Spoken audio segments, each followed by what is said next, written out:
And I'm joined here in the Gherkin by Miswin Meshesh, who's the oil analyst at Barclays Capital. Miswin, good to see you. Why don't you think they cut?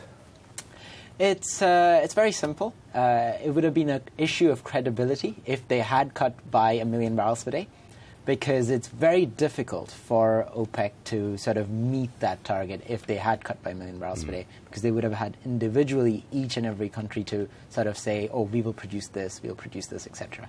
But in the meanwhile, it's great news for consumers because prices are just headed lower now. Great news for the consumers, but not so good news for the oil producers. I mean, are the Saudis flexing their muscles here? They're hurting other members of OPEC by doing this, but also the Russians and potentially US shale producers as well. Yes, absolutely. I mean, I think the message from here is, from OPEC, is over to you, America.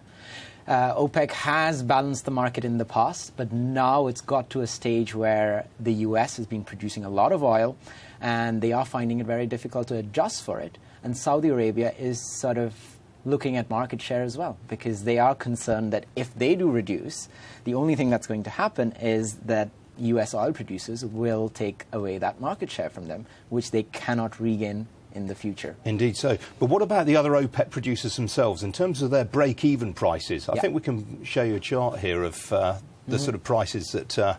there we go. This is the oil price needed to balance national budgets. So as you can see, it's $72 a barrel.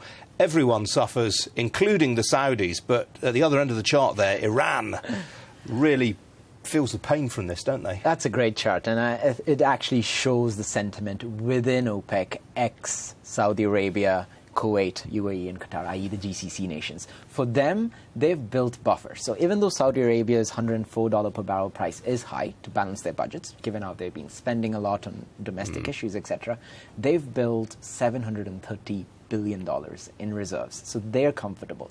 It's this side of the chart that's worrying, because they don't have a similar reserve, and they are struggling each and every barrel of a fall in oil prices. So yeah, absolutely right. And presumably if it hurts Russia, that's a bit of a bonus for OPEC. I think politically they've tried to meet with Russia as well before the OPEC meeting, trying to sort of see if they can get a coordinated cut where Russia also gets in. That hasn't worked out, obviously. The Russians are not that keen to cut. And yeah, I mean, these price levels will start hurting Russia as well. Okay, briefly, how low do you think oil prices can go from here?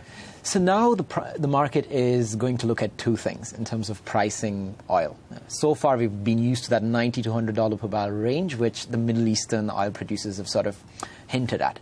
Now the door is open for a new equilibrium, lower, so possibly $10 a barrel lower from where we were at the start of the OPEC meeting.